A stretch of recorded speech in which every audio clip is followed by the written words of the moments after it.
स्वारातीत रुग्णालयात एक धक्कादायक प्रकार समोर आला होता। प्रसूतीनंतर जिवंत नवजात बाळाला डॉक्टरांनी मृत घोषित केलं होतं। या घटनेमुळे एकच खळबळ उडाली होती। त्याच्याच निषेधार्थ शहर विकास संघर्ष समितीच्या वतीने आज रुग्णालयासमोर आंदोलन करण्यात आलं। या आंदोलनात मोठ्या संख्येने कार्यकर्ते सहभागी झाले होते। यावेळी रुग्णालय प्रशासनाच्या विरोधात जोरदार घोषणाबाजी करण्यात आली। गोळ्या औषधांचा तुटवडा बंद करा, बंद करा, बंद करा। गरिबांना गोळ्या औषध मिळालंच पाहिजे, मिळालंच पाहिजे, मिळालंच पाहिजे। क्रांती शिवनाना पाटलांचा जय हो, क्रांती शिवनाना पाटलांचा जय हो, क्रांती शिवनाना पाटलांचा जय हो। आपल्या स्वाराती रुग्णालयामध्ये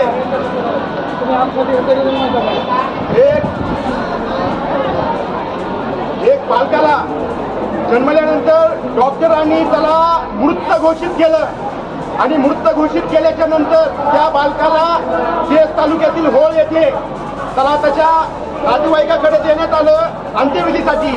ज्यावेळेस त्याचा अंत्यविधी करत होते त्यावेळेस 1-2 तासानंतर त्या मुलाच्या आजीच्या लक्षात आलं की मुलगा बाळ हा जिवंत आहे म्हणून।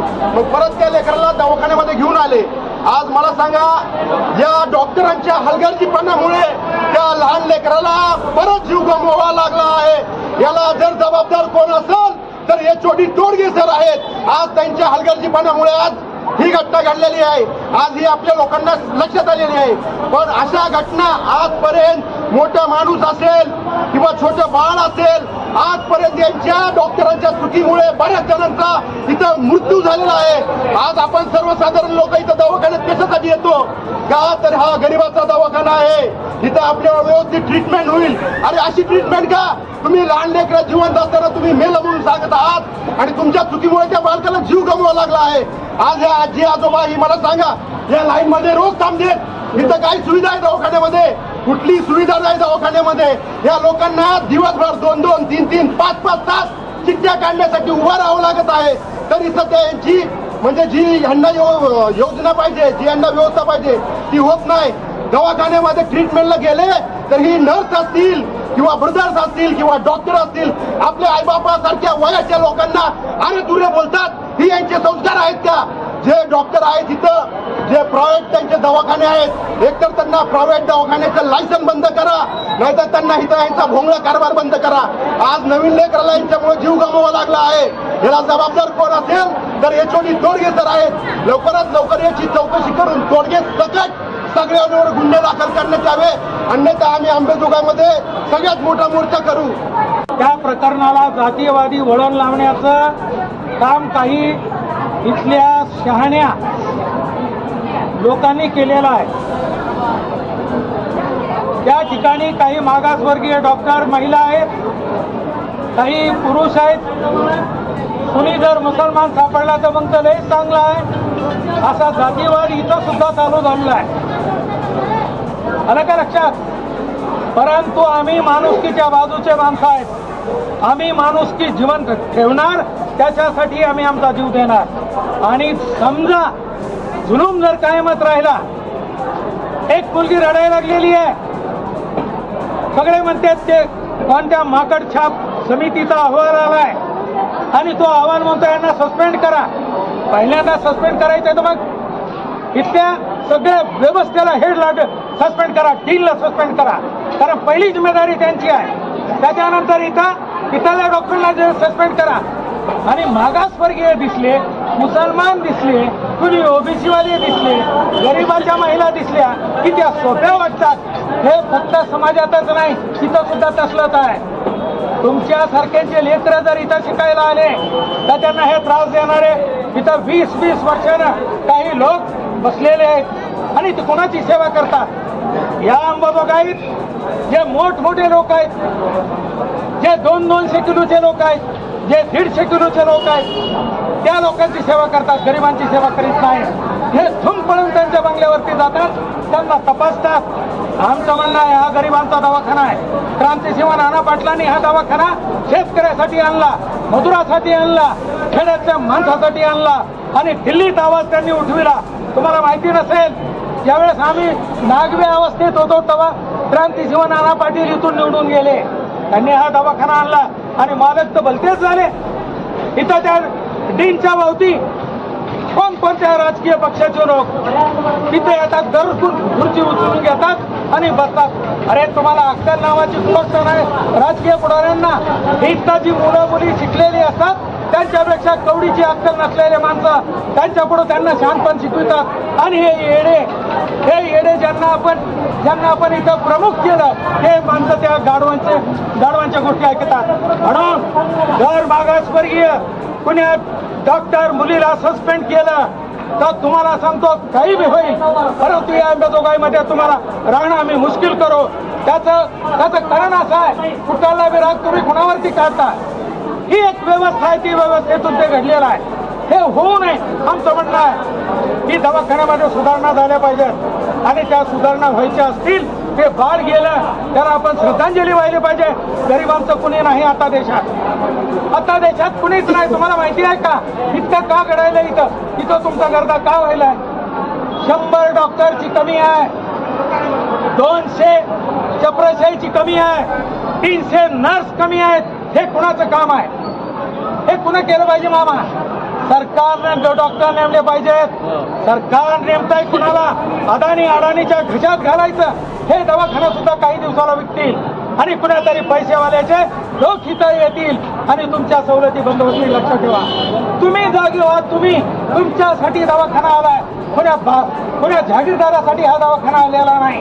गोरगरिबांसाठी दवाखाना आलाय आणि म्हणून तो जगणं, त्याला जपणं हे आपलं काम आहे. कुणीच उभं राही नाही. इथं सगळे राजकीय पक्ष गप्प बसले. काही लोकांना वाटलं मला सस्पेंड करा म्हणतील. आम्ही ते काम करायला आलेलो नाहीत. विनोद म्हणतेला आम्ही जर घाव घातला तर मुळावरती आम्ही घाव घालू आणि 3 साहेबांना आम्ही सांगणार आहे की बाबा त्याच्यामध्ये सुधारणा घडवून. अरे 2 काउंटर कराने इथपर्यंत लोक यायलेत. ही म्हातारी माणसं जर बसली तिथं तर त्याच्या प्रश्न म्हणते हे उठ बाई उठ इथून. बरोबर आहे. म्हणून दोन खिडक्या पुन्हा सुरू करा आणि इथपर्यंत लाईन आणू नका. दवाखाना आमच्या बापानं आणलेला आहे आणि आम्ही त्याचं रक्षण करणार आहे. क्रांतिसिंह नाना पाटलांनी आमच्यासाठी आणलेला आहे. कोण्या आमदारानं, खासदारानं, कोण्या मंत्र्यांना हा दवाखाना आणला नाही. आणि ही ओपीडी जी आहे, ओपीडी 24 तास असली पाहिजे. कसा? कारण कधी बी कुणी बी येऊ शकतंय, कधी कुणी बी येऊ शकतंय. आणि दुसरी सगळ्यात महत्वाची गोष्ट आहे, खेड्यातली बाई दिसली तिला अरे बोलते. तिच्या नाताच्या वयाचे डॉक्टर सुद्धा तिला अरे बोलते. कुणी जर चकपक कुणी आला आहो बोलते.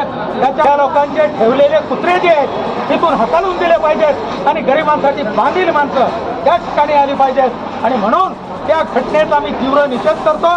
आणि खरंच सांगायलोय, डीन आलेले आहेत त्यांना माझी विनंती आहे, जर कुण्या तुम्ही साथ बघून जर एखाद्या महिला डॉक्टरला सस्पेंड केलं, तुमचं ते ऑफिस मी चालूच देणार नाही. कुठल्याच परिस्थितीत तुम्हाला इथून निघून जावं लागेल. दवाखाना आमचा आहे, आज आमचा आहे, उद्या आमचा आहे, भविष्यात आमचा आहे आणि त्याच्यामुळं आम्ही मागं हटणार नाहीत. आज इथं तुम्हाला 100 पोरं दिसतात, उद्या तुम्हाला 1000 लोकांचा मोर्चा इथं उभा केल्याशिवाय आम्ही राहणार नाही. निष्पक्ष चौकशी करा. कुणाचं नुकसान करण्यासाठी जर करीत असाल तर ती चौकशी आम्हाला मंजूर नाही. आणि म्हणून या ठिकाणी जे तरुण मुलं आंबेडकरी चळवळीतून आलेले असतील, मार्क्सवादी आंदोलनातून आलेले असतील, त्यांना आम्ही बहादर म्हणतो. इतकं गाव इथं आहे, एवढं गाव आहे, 1 लाख लोकसंख्येचं. सगळे त्या फेसबुकमधून बोलायला लागले. समोर कोणी येईना, समोर ह्याच्यासाठी येत नाहीत की त्यांना इथे यायचंय, पुन्हा साहेब म्हणायचंय, पुन्हा त्यांच्याकडून सेवा. आमचं म्हणणं आम्हाला जेवढं काही आयुष्य मिळालेलं आहे माझ्या मायबापामुळं, तिच्या दुधामुळं तेवढंच मिळणार आहे. कोणता देव आणि धर्म माझं आयुष्य हे वाढविणार नाही ना, कमी करणार नाही. आम्ही खऱ्याला खरं म्हणू, खोट्याला खोटं म्हणू आणि झूठ तो झूठ बोलेंगे, झूठ और सही को सही बात करेंगे. आणि म्हणून म्हणतोय की ही जी घटना घडलेली आहे ते घटनेचं निमित्त करून कोणी गरिबावर जर जुलूम केला आमच्यासारखं वाईट नाही, आमच्यासारखं कुणीच वाईट नाही. इथं तुम्ही सवलती वाढवा, इथं 24 तास ओपीडी चालू ठेवा. एवढंच नाही, गोरगरीब महिलांना जिथं ज्या महिला येतात त्या नर्स बायांना सुद्धा माझं सांगणं आहे तुम्हाला सुद्धा खायला मिळत नव्हतं, तुम्ही लय वटाती येऊ नका. तुमच्या बी घरी काळे भगुने होते, खाली काळं झालेले जसे आमच्या घरी होते. इथं आले की पटात पडू नका. सगळ्याची गरिबीचे प्रश्न हे सर्वांनी आपण अनुभवलेले आहेत. आणि म्हणून इथं आल्याच्या नंतर जर कुणी पेशंटला आरतुरं बोलला तर त्याला जोड्यानं आणा, कुणी बी असले त्याला जोडे त्याच्या डोक्यात घाला. त्याची पोलिसात जिम्मेदारी माझी आहे. पोलिसलाही सांगा तुमच्या बापाला तुम्ही बोलता का आरतुरं? असली बाई दिसली तिला आरतुरं बोलणार, तसलं माणूस दिसलं त्याला आरतुरं बोलणार. सगळ्याला सन्मानानं इथं वागवा. देव साहेबांना तेच आम्ही बोलणार आहे. आणि म्हणून त्यांना आम्ही विनंती करतो की त्यांनी 2 मिनिट इथे यावं आणि आमचं निवेदन घेऊन जावं. कोणी दोषी असेल त्याच्यावर कारवाई करावी लागेल. आम्ही त्याच्यामध्ये कोणत्या कॅटेगरीचा आहे काय आहे याचा विचार करत नसतो. तर तुम्ही म्हणताय की असा डोळा ठेवून वगैरे हे चुकीचं आहे. आणि ॲक्च्युली तिथे काय फॉल्ट आहे हे जर सापडणार त्याच्यावर कारवाई, नाही फॉल्ट सापडणार नका नाही फॉल्ट सापडणार सायंटिफिकली जर की तथ्यांवर आधारित if she has gone wrong, तथ्यावर आधारित ज्या गोष्टी if आहेत she has gone wrong deliberately, something committed by the doctor, then you must blame her or anybody else. Nobody will do delivery. हां. डेलिव्हरीचा विषयच नाही हा. तिथं जे तथ्य आहे ते तथ्याप्रमाणे गेलं तर आहे. आणि ओके आणि कुणीही हे कास्टवर घेऊन जाऊ नये, कारण इथं आम्ही कोणत्याही प्रकारची कास्ट अशा मानत नाही. प्रकारची चर्चा आम्ही नाही, नाही, ऐका, ऐका. आलेली आहे. मी सगळ्यांना सांगू इच्छितो हां. की आम्ही कास्ट मानत नाही, आम्ही तथ्य मानतो. डॉक्टर एक हे आहे पहिलेपासून आम्ही सांगतो, फक्त जे तथ्य आहे जे काम करायचं आहे ते काम करावंच लागेल. आणि मी हे बी सांगितलं पहिले की सस्पेंडेड ॲनिमेशनची केस असण्याची शक्यता नाकारता येत नाही. ह्याच्यामध्ये कसं असतं की 900 ग्रॅमचं बाळ आहे आणि त्याचे अवयव पूर्ण डेव्हलप झालेले नाही. रात्रीभरातून एखादा छोटासा अवयव डेव्हलप झाला तर श्वास चालू शकतो, नाही असं नाही. परंतु यापेक्षाही जर काही आपले नियम आणि रूल्स आहेत ते जर फॉलो झाले नसतील किंवा ज्या गोष्टी करायच्या आहेत त्या केल्या नसतील, चौकशी अहवालामध्ये तसं समोर आलं तर आम्हाला कारवाई करणं भाग आहे आणि ते करावी लागेल. आम्ही कोणत्याही प्रकारचं आम्हाला फक्त नावं आमच्यासमोर आलेले असतात. आम्हाला कुणाची कास्ट माहीत नाही, आम्हाला कुणाची माहीत. आम्ही सगळे एकोप्याने राहणारी डॉक्टर मंडळी आहोत. मी बिलकुल ह्याच्यावर कास्टवर घेऊन जाऊ नये कुणी. आजपर्यंत ह्या हॉपलेस हॉस्पिटलमध्ये 900 ग्रॅमचे बाळं हजारो जन्मलेले आहेत आणि ते व्यवस्थित आहेत. जे HOD गणेश तोडगे सर आहेत, 2 मिनिट ऐकून घ्या.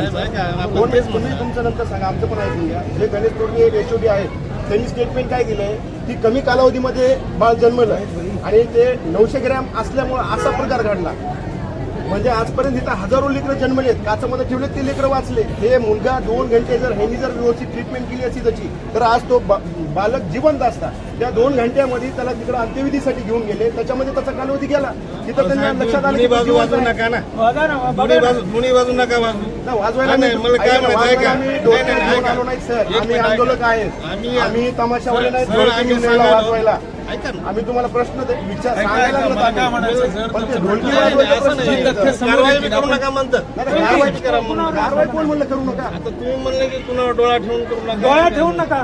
जे दोषी आहेत, दोषीवर कारवाई झाली डोळा ठेवून पाहिजे. शब्द काढा ना तुम्ही. आणि जे HODचं त्याचा अर्थ स्टेटमेंट आहे ते ऑटोशी अतिशय करा. चुकीचं स्टेटमेंट आहे. त्या HODवर पण गुन्हे दाखल झाले पाहिजे. त्यांच्या अंडरमध्ये आहे ना ते, त्यांच्यावर पण गुन्हे दाखल झाले पाहिजे.